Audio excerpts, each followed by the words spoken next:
Salut à tous les amis, j'espère que vous allez bien. On se retrouve aujourd'hui pour une nouvelle vidéo. Alors dans cette vidéo, on m'a évidemment beaucoup parlé de masse salariale, du fair play financier de la Liga. On m'a beaucoup posé de questions. Donc pour répondre à toutes ces questions, donc j'ai décidé de faire cette vidéo. J'espère qu'elle va vous faciliter la compréhension d'un sujet aussi complexe que le fair play financier de la Liga. En tout cas, j'ai tout fait pour vous faciliter ça. Alors, pour rappel, c'est quoi le fair play financier de la Liga? Je le répète une nouvelle fois. En gros, en Espagne, la Liga a mis en place un plafond salarial, c'est-à-dire que les clubs ne peuvent pas dépenser plus d'une certaine somme pour la masse salariale de leur équipe. La masse salariale du FC Barcelone, par exemple, c'est tous les salaires des joueurs de l'équipe première, mais également tous les salaires des joueurs des autres sections. Donc l'équipe B, ou encore une fois les équipes de handball, les équipes féminines, de basket, etc., etc. Sans oublier les coachs de toutes les sections. Donc quand tu additionnes tout cela, tu dois également ajouter l'amortissement annuel des transferts de chaque joueur et en plus de cela, les primes à la signature quand il y en a. Donc quand tu additionnes tout cela, ça te donne une masse salariale qui ne doit pas dépasser la limite salariale fixée par la Liga. La Liga fait un calcul pour trouver cette limite salariale, eh bien, elle fait un calcul par rapport à tes revenus, par rapport à tes dépenses, et à la fin de ce calcul, ça leur donne une limite salariale que le club ne doit pas dépasser. Et donc la situation actuelle du FC Barcelone, en tout cas en début de saison, c'est que la limite salariale était fixée à 656 millions d'euros et la masse salariale était de 656 millions d'euros aussi. Donc on avait atteint un équilibre en été. Néanmoins, quand tu as l'équilibre, ça signifie également que tu n'as pas de marge supplémentaire pour recruter. Parce que pour recruter, tu dois trouver de l'espace, libérer de l'espace pour ensuite remplacer l'espace libre par une recrue par exemple. Et donc notre masse salariale était de 656 millions d'euros au début de saison. Et la limite salariale fixée était pareille. Néanmoins, cette limite salariale, comme je vous l'ai dit, elle se base sur les revenus du club. Et dans ces revenus du club, la Liga elle se base sur les budgets prévisionnels de chaque club. Et le Barça, au début de saison, avait prévisionné notamment une arrivée en minimum quart de finale de Ligue des Champions, une victoire en Liga, une finale de Supercoupe d'Espagne et la Copa del Rey n'a pas été budgétée carrément parce qu'elle rapporte pas beaucoup d'argent. Et donc, par rapport à ce budget, le FC Barcelone était, vu qu'on a été éliminé en Ligue des Champions très tôt, en déficit par rapport à notre budget. Et donc, comme notre budget n'était pas atteint parce qu'on a été vite éliminé en Ligue des Champions, la limite salariale pour la Liga a diminué. Donc on était en surplus de masse salariale par rapport à la limite salariale d'environ 26 millions d'euros.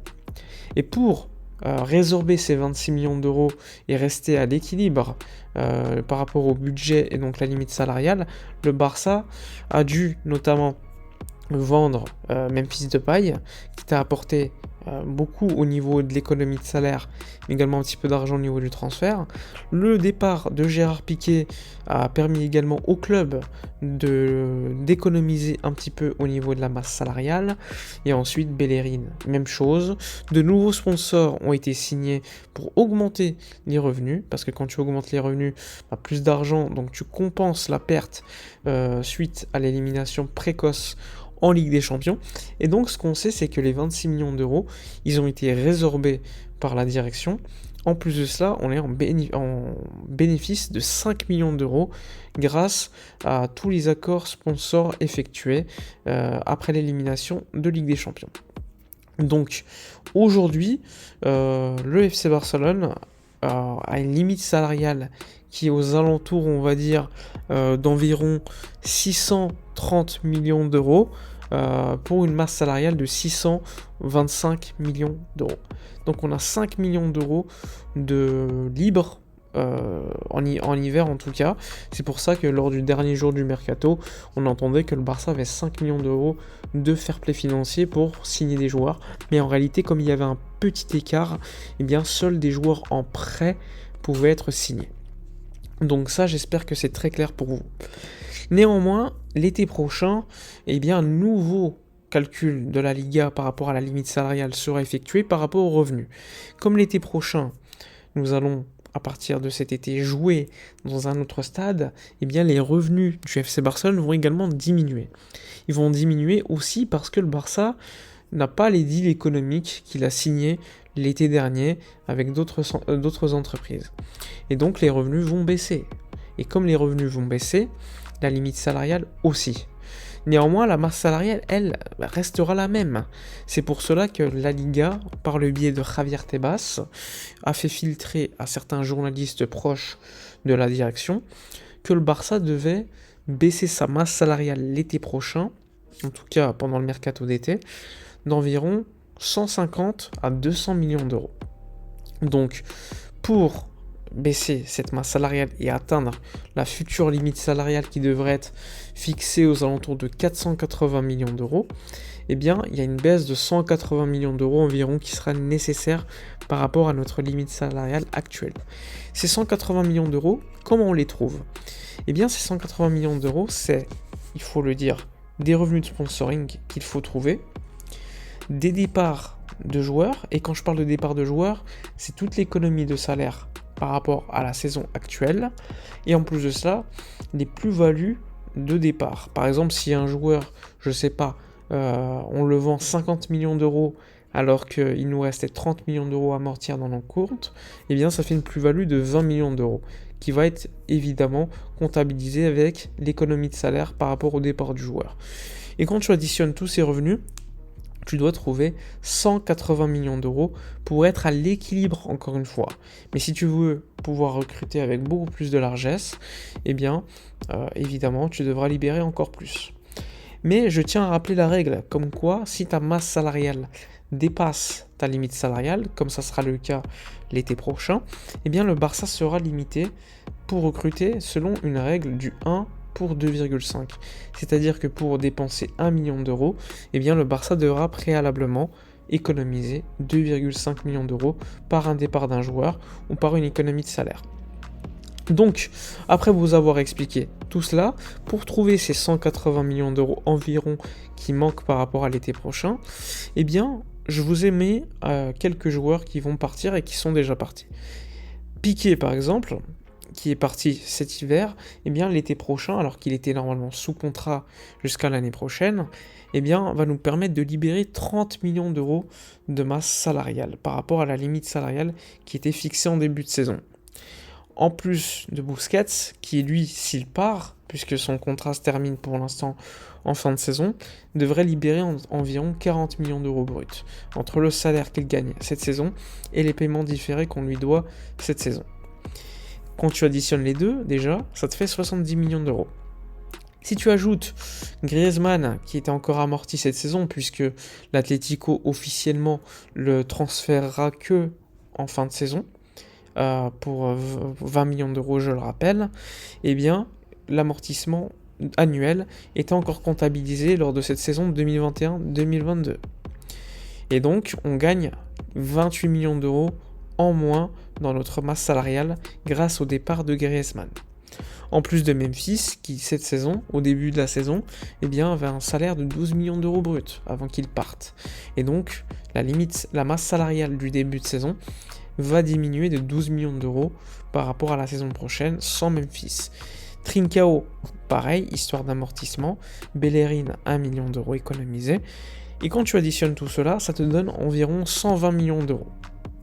Donc tu te rapproches des 180 millions d'euros. Néanmoins, il y a des joueurs qui ont des contrats qui augmentent et des retours de prêt. Les joueurs qui ont été prêtés comme l'anglais Dest, leur salaire dans la limite salariale de cette saison, dans la masse salariale de cette saison, n'était pas comptabilisé parce que leur club prenait leur salaire. Et nous, on ne payait pas leur salaire.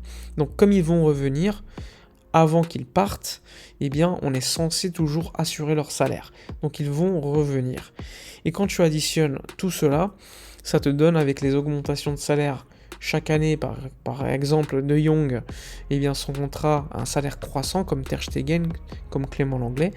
Quand tu additionnes tout cela, ça te fait 40 millions d'euros. Donc, entre les 117 millions d'euros économisés par les départs, puis les retours de prêts et augmentation de salaire, ça fait 40 millions d'euros. Donc, en tout, tu as moins 77 millions d'euros de trouver. Donc, il te reste environ 100 millions d'euros à trouver pour atteindre cet équilibre pour l'été prochain. Pour atteindre ces 100 millions d'euros, eh bien, tu peux vendre des joueurs. L'anglais par exemple, Serginho Dest. Pourquoi pas se débarrasser d'un joueur comme Jordi Alba, qui je le rappelle, cette saison, eh bien dans nos comptes, c'est 32 millions d'euros de masse salariale, et encore tu as plein de joueurs. Vendre un ailier, je sais pas, Ferran, est-ce que De Jong va partir parce qu'il a un gros salaire et une grosse valeur? De Jong, pour l'instant, il lui reste 30 millions d'euros à amortir. S'il part, admettons, à 120 millions d'euros, ça nous fait une plus-value de 90 millions d'euros, plus l'économie de salaire. Donc ça serait dantesque, juste De Jong nous permettrait d'être à l'équilibre par exemple. Mais si tu ne veux pas vendre De Jong, tu as d'autres solutions, avec des départs d'autres joueurs, mais ça mettra un peu plus de temps.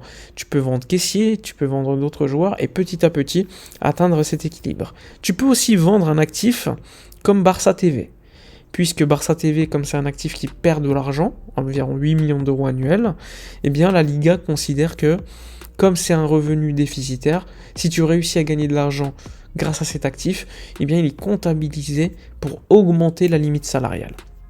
Et donc, quand tu calcules tout ça, si l'anglais, Dest ou Alba partent, eh bien, tu es à peu près à 140 millions d'euros d'économiser, donc il te resterait 40 millions d'euros. Donc ça, c'est un exemple que je vous ai montré pour vous expliquer comment ça fonctionnait. Mais il y a beaucoup de solutions.